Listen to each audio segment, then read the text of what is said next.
I don't think Carney would have cut through in the way he has without Donald Trump acting very irrationally, throwing around the comments about making us the 51st state up in Canada or completely dissolving the Canada-US trade relationship. Now, Canada's election is just 10 days away. Before Trump's election win, the Conservatives look set to win. But after his attacks on Canada, the Liberals are now neck and neck. In the last debate before the election, here's what the Liberal candidate, Mark Carney, had to say on the influence of Trump's administration on his country. The starting point has to be one of strength. It has to show that we have control of our own economic destiny, has to have a clear plan here at home to build this economy, to diversify our trading partners with like-minded countries, and also has to have a position of strength in terms of our reaction to the U.S. unjustified tariffs. I think we do need to counter the American tariffs with our own to deter this economic aggression. We must make clear that we will always be sovereign and independent. What would I be doing differently? Well, we need to be in a position of strength. The Liberal government has weakened our economy with anti-energy laws, red tape, and high taxes that have driven $500 billion out of our country into the United States and made us incapable of shipping our resources overseas. And if we are respected, we will be a partner, and then even Canada will be stronger in its negotiation against Donald Trump. This is what I am offering. Respect us. Let me get 10 seconds from each of you before this segment's out on what you perceive to be the biggest security threat to Canada right now. 10 seconds each. Mr. Poilievre. The physical security threat to our country is the rampant crime wave that is running out of control. After the last decade, we had a 116% increase in gun crime. We need to lock up the criminals. I got to hold you to 10 seconds. Mr. Carney? Well, we're in a security section. I think we didn't have a chance to talk about anything internationally. I think the biggest security threat to Canada is China. China, you say? Yeah. Mr. Singh? Biggest security threat, illegal guns and drugs coming across the border, and cuts to services that would make our public safety and security even worse. Last word to Monsieur Blanchet. The fact that neither Quebec or Canada is able to protect itself and that we are still dependent and entirely dependent on American to protect us. One of the crises we're up against in our country with the threat of Donald Trump, with the threat of the trade war, and with the privatization and Americanization of our healthcare system is the healthcare system. And what we have learned today, Mr. Carney mentioned slowing operation spending.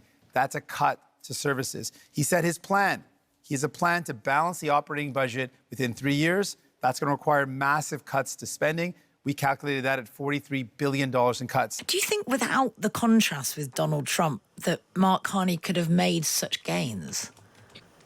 I guess that's the theoretical question, but I don't think he would be anywhere near as effective and popular as he is now. I think when you look at the polls, if you go back to January 6th, as you said, when Trudeau resigned, that's when the Liberal rebirth began. So there was a lot of anti-Justin Trudeau sentiment. And in that sense, Pierre Poilievre got his gift a little bit too early with Trudeau going. He would rather have had Trudeau there to run against. But I don't think Carney would have cut through in the way he has without Donald Trump acting very irrationally, throwing around the comments about making us the 51st state up in Canada or completely dissolving the Canada-US trade relationship, which, let's not forget, is the single largest two-way trading relationship in the world across the longest undefended border. It is not a problem in any normal sense of the word. And that just sets up perfectly for Mark Carney's experience, whether that's through the global financial crisis in Canada or through Brexit and the post-Brexit period in the UK. I do want to ask you about that, what it means going forward, because it might be that Trump's behaviour is good for Carney in terms of his election victory, but that his messaging might be problematic, in years to come. Should Carney be victorious in this election, what could we expect from Canadian-US relations in years to come? Is going up against Trump going to be a problem? It's his nearest neighbour, as you said, biggest trading partner. Yeah, it will be. And this is kind of, the thing that is hardest to get your head around is who can respond best to Donald Trump is really a nonsensical question, because nobody can respond well to Donald Trump because he is that unpredictable. So anybody coming in and promising you that I alone have the answer to dealing with this man, is lying, quite frankly. And so I think, the better question is how well can Carney, should he be elected, manage the country internally? What are the things Canada could and should be doing on its own? And who has a better plan there? And really Carney and the Liberals haven't really put forward anything different to what Justin Trudeau did before, which set the country down on the wrong path. It's easy to forget that Canada's, all of its economic indicators, similarly to here in the UK, economic growth, house building, immigration, these were all major issues before Trump. They will all be major issues whether Donald Trump keels over from a heart attack tomorrow. So you really ought to be focusing on that and less about this mythical ability to tame what is really uncontrollable, which is Donald Trump. And unpredictable too. Thank you so much for your time this morning, Andrew. We do appreciate it. That's Andrew McDougall, who was head of communications for Canada's former Conservative Prime Minister and is now Director of Strategy at Trafalgar Strategy Consultancy. I believe we should continue to support Ukraine. Our party supported donating missiles that the Canadian military was decommissioning. We supported funds and other armaments to back the Ukrainians in the defense of their sovereignty. We also need to rebuild our own Canadian military because the Russians want to make incursions into our waters. We'll be buying 4 massive Arctic icebreakers. I'll be opening the first Arctic base since the Cold War in Canada, CFB Iqaluit. We're going to double the size of the Arctic Rangers and fill the vacancies in our Canadian armed forces. In my first month as Prime Minister, we joined the coalition of the willing to support Ukraine as the U.S. stepped back.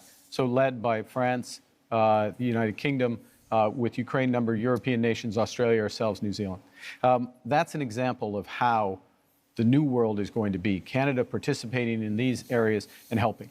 I'm not more in favor of war than anybody else, but we have responsibilities, and our main ally is removing himself from the stage. So we have to step up. We have to do our part. Always acted with integrity. Served the shareholders of Brookfield when I was there. I have left that. I have followed all the rules well in advance. So let's I have followed reveal all your the assets. rules well in advance. Let's reveal your assets like we all did. And Mr. Poilievre, it is now 950 days, if my numbers are right, since you've had the opportunity to get your top secret security clearance, and you've refused. Why? Well, first of all, I have got my security clearance when I was a minister. I got top secret clearance at the time, so there's no problem getting that.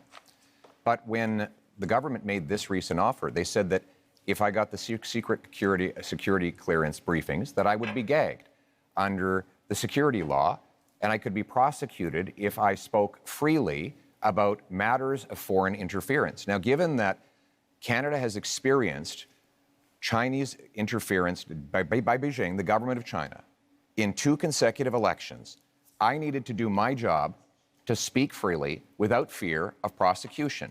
And that was not something I would be allowed to do. Even Thomas Mulcair, the former leader of the NDP, said that when he was the leader of the opposition, he never would have accepted the kind of gag order that your government and Mr. Trudeau's government was attempting to impose on me. And it's good that I'd made that decision because it has allowed me to speak freely.